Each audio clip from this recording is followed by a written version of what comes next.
शत% नामांकन के लिए डोर टू डोर संपर्क कर रहे हैं गुरुजन। नवीन सत्र प्रारंभ के प्रथम दिन से जिला बेसिक शिक्षा अधिकारी अनूप कुमार की मंशा के मुताबिक नए सत्र में 100% बच्चों के नामांकन के लिए विभिन्न तरीकों से सभी बच्चों को और अभिभावकों को जागरूक किया जा रहा है।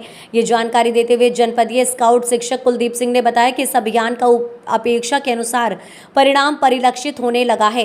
पूर्व माध्यमिक विद्यालय रमवापुर राजा विकास क्षेत्र दुबौलिया के स्टाफ द्वारा प्रधानाध्यापक घनश्याम पांडे की अगुवाई में ग्राम नांदे कुआं लंगड़ी भीम लजोता रमवापुर राजा आदि गांव और पूर्व में संभावित नव प्रवेशीय बच्चों को विद्यालय आने के लिए प्रेरित किया गया है।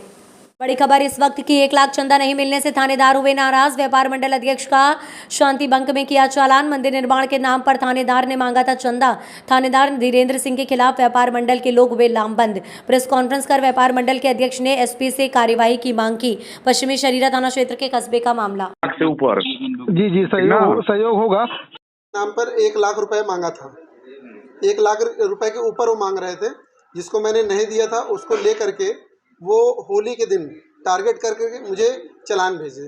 काहे के लिए चंदा मांग रहे थे? मंदिर बनाने के नाम पे मांग रहे थे। मंदिर कहाँ बनाई जा रही थी? ये मुझे जानकारी नहीं है। मैं भी शायद थाने में ही बनाई जा रही थी। उन्होंने मुझसे डिमांड किया, उसके बाद मैं उनके पास गया ही नहीं, चंदा देने गया ही नहीं। तो वही चीज़ को टारगेट करके मुझे चालान भेजे होली के दिन। क्या नाम है? विपिन कुमार केसरवानी, पश्चिम से व्यापार मंडल अध्यक्ष हूँ, उत्तर प्रदेश उद्योग व्यापार प्रतिनिधि मंडल में। वोट फॉर वोट कार्यक्रम का जिला प्रशासन ने किया आयोजन। नाव रैली को जिला निर्वाचन अधिकारी और पुलिस अधीक्षक ने झंडी दिखाकर किया रवाना। गंगा में दर्जनों नावों के साथ अध्यापक और छात्रों ने किया प्रतिभाग। स्वीप के मार्ग निर्देशन में मतदाताओं को जागरूक करने के लिए चलाए जा रहे हैं विभिन्न कार्यक्रम। स्वीप के मार्ग निर्देशन में मतदाताओं को जागरूक करने के लिए जिला निर्वाचन अधिकारी विभिन्न प्रकार के कार्यक्रमों का आयोजन कर रहा है। इसी क्रम में आज वोट फॉर वोट का आयोजन किया गया। शहर की लाइफ लाइन कही जाने वाली मां गंगा के नारघाट पर एकत्र नावों को जिला निर्वाचन अधिकारी प्रियंका निरंजन और पुलिस अधीक्षक अभिनंदन सिंह ने हरी झंडी दिखाकर रवाना किया है।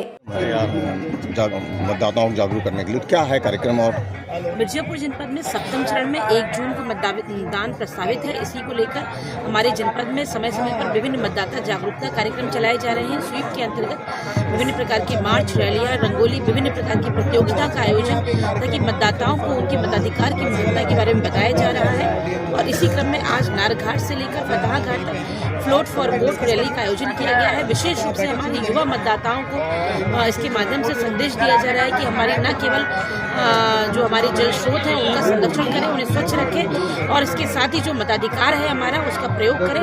और 1 जून को सभी लोग अपने अपने बूथ पर जाकर मतदान का प्रयोग अवश्य करें। मैम, गर्मी बहुत रहेगी, उसको देख कर कुछ कहना चाहेंगे आप? इसको लेके हम यही कहना चाहेंगे कि गर्मी की चिंता छोड़ दो और 1 जून को वोट करो। उत्तर प्रदेश सरकार के कैबिनेट मंत्री संजय निषाद की दरिया दिली देखने को मिली। दरअसल अयोध्या एयरपोर्ट से गोरखपुर जाते समय संत कबीर नगर के बरदहिया बाजार में सड़क हादसे को देखकर कैबिनेट मंत्री का काफिला थम गया। कैबिनेट मंत्री संजय निषाद ने घटना में घायल ट्रक चालक व अन्य लोगों से कुशलक्षेम जाना। कैबिनेट मंत्री संजय निषाद ने तत्काल जिलाधिकारी से फोन पर वार्ता कर मामले को अवगत कराया और उचित कार्यवाही के निर्देश दिए हैं। संजय निषाद ने कहा कि डॉक्टर का ये कर्तव्य होता है कि समय से मरीज को इलाज मिल सके। ये हमारा कर्तव्य है कि क्योंकि ये डॉक्टर ही समझ सकता है। मैं डॉक्टर होने के नाते अपने कर्तव्य को पूरा किया। ये क्या कुछ कहना चाहेंगे? हम लोग डॉक्टर रहे हैं, डॉक्टर की जिम्मेदारी बनती है कि किसी भी घायल को कितने देर के अंदर जल्दी से चिकित्सा मिले और उसे उसके जान को बचाया जा सके। इसलिए डॉक्टर अपने जान को खेल कर जान बचाता है। कभी कभी ज़रूरत पड़ती है, ऑक्सीजन नहीं है तो अपने मुंह से ऑक्सीजन देना पड़ता है। कहीं ब्लीडिंग हो रही है तो उसको दबाना पड़ता है। ये थोड़ी देखा जाएगा कि ग्लोव लगाएं कि नहीं लगाए हैं, उसके अंदर जो है उसके खून में कौन सी बीमारी। डॉक्टर हमेशा ऑलवेज तैयार रहता है किसी भी पीड़ित व्यक्ति को जो है उसको तुरंत पीड़ा दूर की जाए। तो एक्सीडेंट मेरे सामने हुआ था, तो ड्राइवर था, उसे चोट लगी थी, तुरंत हमने फ़ोन किया और मदद के लिए था। रास्ता भी तुरंत हो गया था, खाली करा। ये तो मेरा धर्म बनता है ना। हर व्यक्ति को चाहिए कि कभी भी हो तो कानून अलग काम है, पहले उस व्यक्ति को किस परिस्थिति में एक्सीडेंट हुआ अलग परिस्थिति होती है, लेकिन तुरंत उसको तत्काल अस्पताल चाहिए। क्योंकि समय का बड़ा ख्याल रखना चाहिए कि समय सीमा के अंदर अगर अस्पताल पहुंच गया तो डॉक्टर उसको बचाने में कामयाब हो जाता है। और अक्सर सड़कों पर लोग तमाशा देखते रह जाते हैं और समय नहीं देते। इसलिए मेरा धर्म बनता था पहले तुरंत उसको इलाज पहुँचा। ये मेरा कर्तव्य है और कोई राजनीति नहीं है। पीएम नरेंद्र मोदी ने जमुई के खैरा में सभा को संबोधित किया। इस दौरान उन्होंने लालू के जंगल राज, भ्रष्टाचार और इंडिया अलायंस पर निशाना साधा। पीएम मोदी ने कहा कि पहले आतंकी हमारे ऊपर हमला करके चले जाते थे, कांग्रेस दूसरे देशों के पास शिकायत लेकर जाती थी। हमने कहा ऐसे नहीं चलेगा, आज का भारत घर में घुसकर मारता है। पीएम मोदी ने यह भी कहा कि ये चुनावी सभा है या विजय सभा।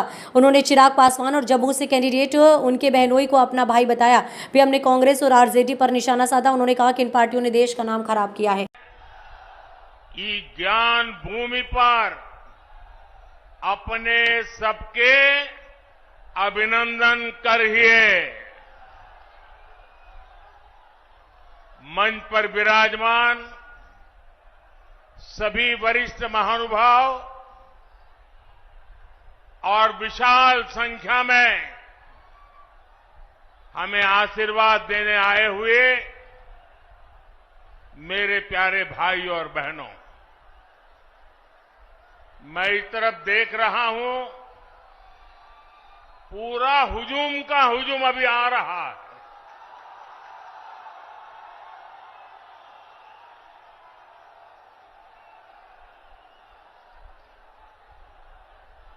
अब जरा मैं आपको सवाल पूछना चाहता हूं, ये चुनाव सभा है कि विजय सभा है?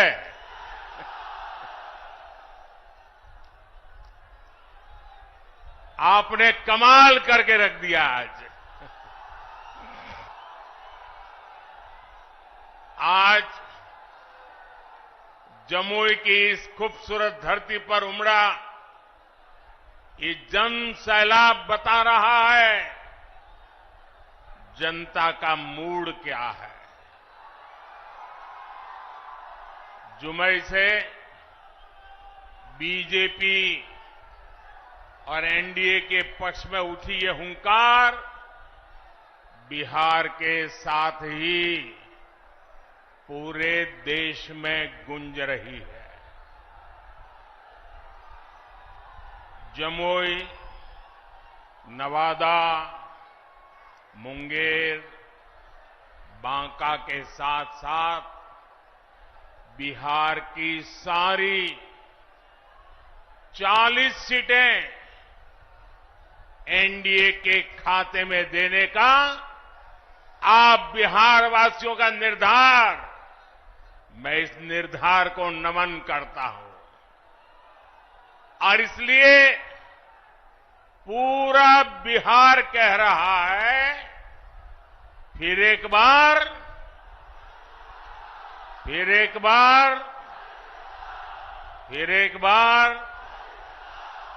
साथियों, मैं जब भी आपके बीच आया हूं, आपने मुझे भरपूर प्यार दिया है, अपनापन दिया है, लेकिन आज इस मंच से एक कमी हम सबको महसूस हो रही है।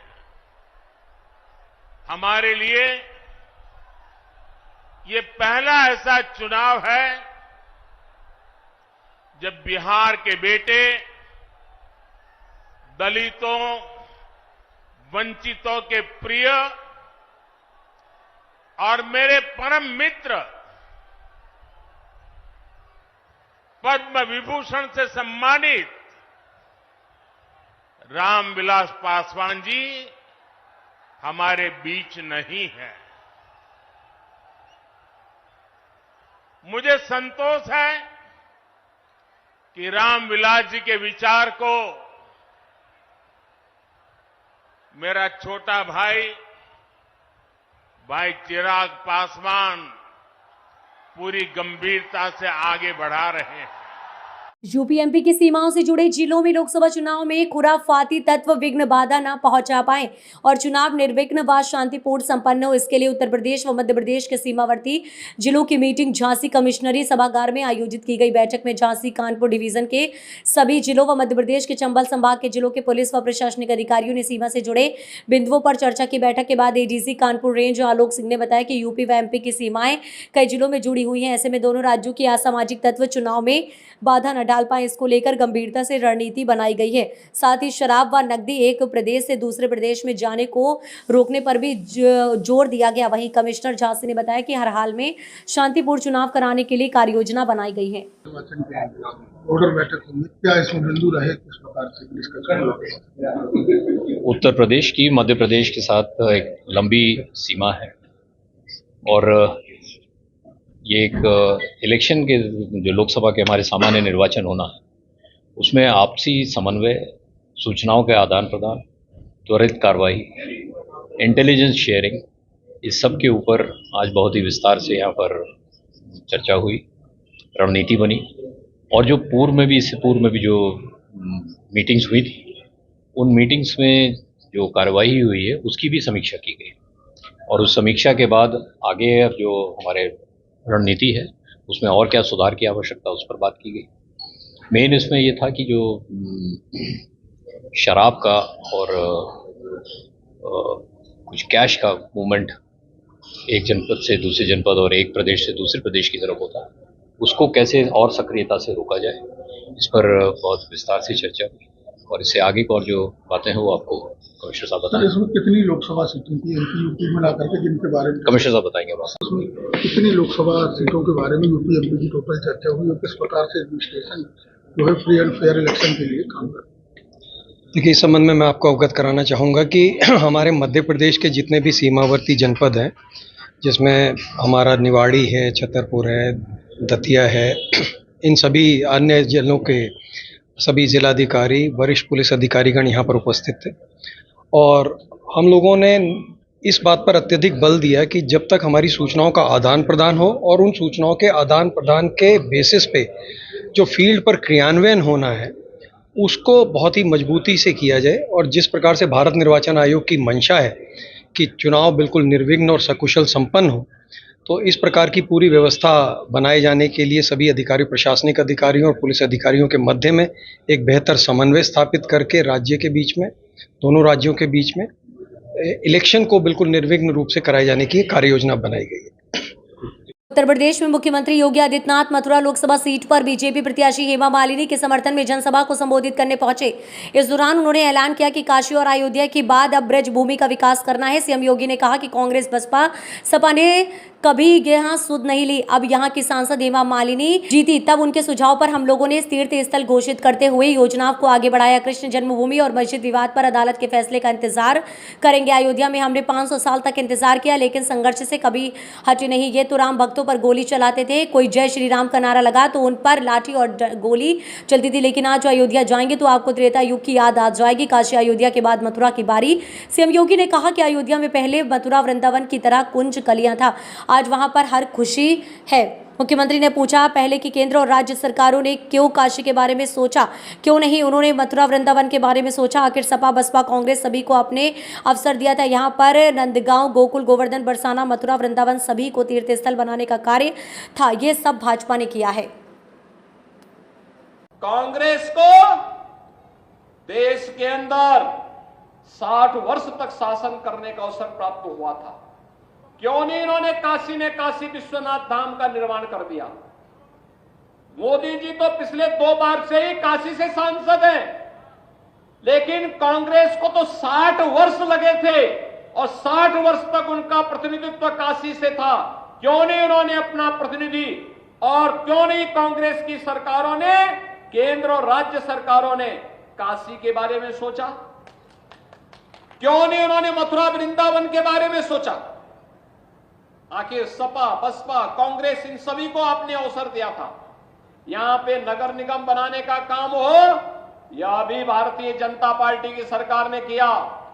यहां पे मथुरा, वृंदावन, बरसाना, गोकुल, बलदेव, गोवर्धन, नंदगांव, इन सभी क्षेत्रों को तीर्थ स्थल घोषित करने का कार्य था, यह भी भारतीय जनता पार्टी की सरकार ने किया। यहां पर ब्रज तीर्थ विकास परिषद के माध्यम से यहां की भावनाओं के अनुरूप यहां का विकास हो। जब यहां की सांसद श्रीमती हेमा मालिनी जी थी, तब उनके सुझाव पर हम लोगों ने यह तीर्थ स्थल घोषित करते हुए और फिर यहां के समग्र विकास की एक रूपरेखा तैयार करते हुए इस कार्यक्रम को आगे बढ़ाया। और आज आप देख रहे होंगे, आज तो देख रहे होंगे इन सभी तीर्थों में विकास के कार्य तेजी के साथ आगे बढ़ते हुए दिखाई दे रहे हैं। वैसे तो सुल्तानपुर सांसद मेनका गांधी के दावे बड़े बड़े हैं, लेकिन इनकी हकीकत आप जानेंगे तो होश उड़ जाएंगे। लोकसभा चुनाव प्रचार के दौरान मेनका गांधी जी जिले के लंबुआ तहसील में फायर ब्रिगेड की जिस उपलब्धि का गुणगान कर रहे हैं, पिछले 4 साल से वो अभी तक अधूरा है। ऐसे में विपक्षी पार्टियों ने उनके दावों की पोल खोल कर रख दी है। वहीं मुख्य अग्निशमन अधिकारी बजट के अभाव में कार्य न पूरा होने की बात कह रहे हैं। ऐसे में सबसे बड़ा सवाल ये भी है कि सांसद जी महीने में 2 बार जिले के दौरे पर रहती हैं, आला अधिकारियों के साथ विकास कार्यों की समीक्षा करती हैं, लेकिन करोड़ों का ये महत्वपूर्ण प्रोजेक्ट अभी तक अधूरा है। उस पर किसी की निगाह अभी तक क्यों नहीं गई है? वहीं मेनका गांधी की बयानबाजी पर विपक्षियों ने प्रतिक्रिया देनी शुरू कर दी है। युवा कांग्रेस लंबुआ के विधानसभा अध्यक्ष संतोष वर्मा ने सरकार को ही कटघरे में खड़ा कर दिया। उन्होंने कहा, पूर्व विधायक देवमणि द्विवेदी और सांसद मेनका गांधी द्वारा इस फायर ब्रिगेड का शिलान्यास किया गया, लेकिन आज तक पूरा नहीं हुआ। गर्मी प्रचंड पर है और फसल भी खेतों में तैयार है। ऐसे में अग्निकांड होने पर उन्हें केवल गाड़ियों का ही इंतजार करना पड़ता है। मैं संतोष वर्मा, युवा कांग्रेस विधानसभा अध्यक्ष लंबुआ में 4 साल पहले से एक अग्निशमन केंद्र बन रहा था, आज तक बन के तैयार नहीं हुआ। इस पर आपकी क्या प्रतिक्रिया है? यह सरकार सिर्फ बड़े बड़े दावे करती है, जमीन स्तर पर धरातल पर कुछ दिखाई देता नहीं है। आज 4 साल हो गए, पूर्व विधायक जो लंबुआ के थे और माननीय सांसद महोदया जी इसका शिलान्यास किए थी, लेकिन आज तक यह बनकर तैयार नहीं हुआ। चैत का महीना है, चैत का महीना आ गया है, लेकिन कोई व्यवस्था अग्निशमन केंद्र के लंबुआ में नहीं है। अगर कोई अप्रिय घटना इस क्षेत्र में हो जाती है लंबुआ विधानसभा में, तो आम जनता को वही दुविधा में रहना पड़ता है कि कब फायर ब्रिगेड की गाड़ी आएगी, कब तक आएगी। तब तक लोगों को निस्वान हो जाता है। या सरकार से झूठे वादे करती है और शिलान्यास करके जनता को गुमराह कर रही है। इसके सिवा यह सरकार कुछ काम धरातल पर दिखाई नहीं पड़ता है। बड़े बड़े वादे करते हैं कि डबल इंजन की सरकार है। हमारे यहाँ की जो सांसद हैं बड़े बड़े दावे करती हैं, लेकिन उनकी हवाई दावे हैं। यह सरकार पूर्ण रूप से फेल है। जनता इस बार इनको सबक सिखाएगी। यह सरकार जुमलेबाजों की सरकार है। हमारे प्रधानमंत्री ही जी जब बड़े बड़े जुमले फेंकते हैं, डेली देश में IIT IIMs बन रहे हैं, लेकिन धरातल पर कहीं कोई दिखाई नहीं पड़ता। न IIT बन रहे हैं, न AIMS बन रहे हैं। उसी के साथ यह अभी अग्निशमन केंद्र बन रहा है। सिर्फ जनता को यह सरकार गुमराह कर रही है, लेकिन जनता अब जाग चुकी है। इस सरकार को 2024 में हटाकर ही दम लेगी।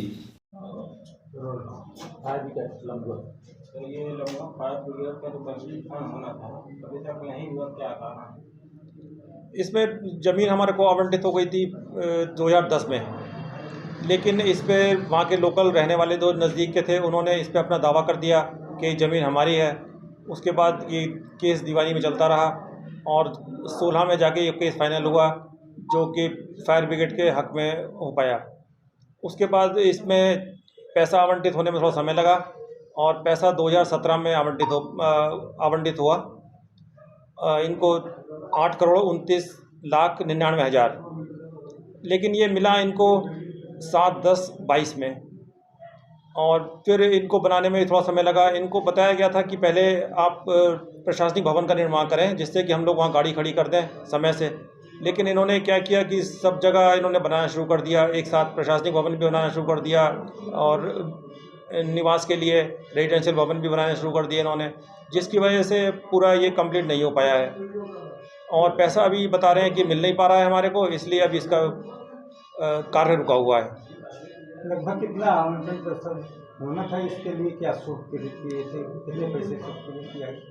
ये 8,29,99,000 रुपया इसके लिए स्वीकृत हुआ था, जो और इनको करीब 4,90,00,000 रुपया मिल चुका है 2022 में। कार्यदायी संस्था कौन सी थी? कार्यदायी संस्था यूपी प्रोजेक्ट कॉर्पोरेशन लिमिटेड है। अंगद का चुनाव का इस बार मुद्दा क्या रहेगा आपका इस बार चुनाव में? मुद्दा यही है, जितना काम हुआ है क्षेत्र के लिए और काम बढ़ाते जाएंगे और चमकाते जाएंगे इस क्षेत्र में। माता जी, 2 टर्म में क्या काम हुआ, क्या बाकी रह गया, आगे क्या प्लान है? 1 टर्म में माता जी, अभी आपने कहा 4 फायर स्टेशन हमने दिया, लेकिन अभी लंबुआ विधानसभा में फायर स्टेशन कंप्लीट ना हो चुका। नहीं, 4 साल हो गए, 4 साल हो गए, लेकिन कंप्लीट नहीं हो पाया। इससे पहले क्यों नहीं बताया? मैं आज रात को पता करती हूँ। इसको कंप्लीट हो जाना चाहिए। हिंदुत्व के फायद उठाने तो हुआ करते थे वरुण गांधी, उनकी इच्छा हो रही है क्या पार्टी में? ये 3 बार के सांसद निर्वाचित थे, क्यों नहीं टिकट? जो वरुण गांधी के सवाल है वो वरुण जी खुद देते हैं। Thank you.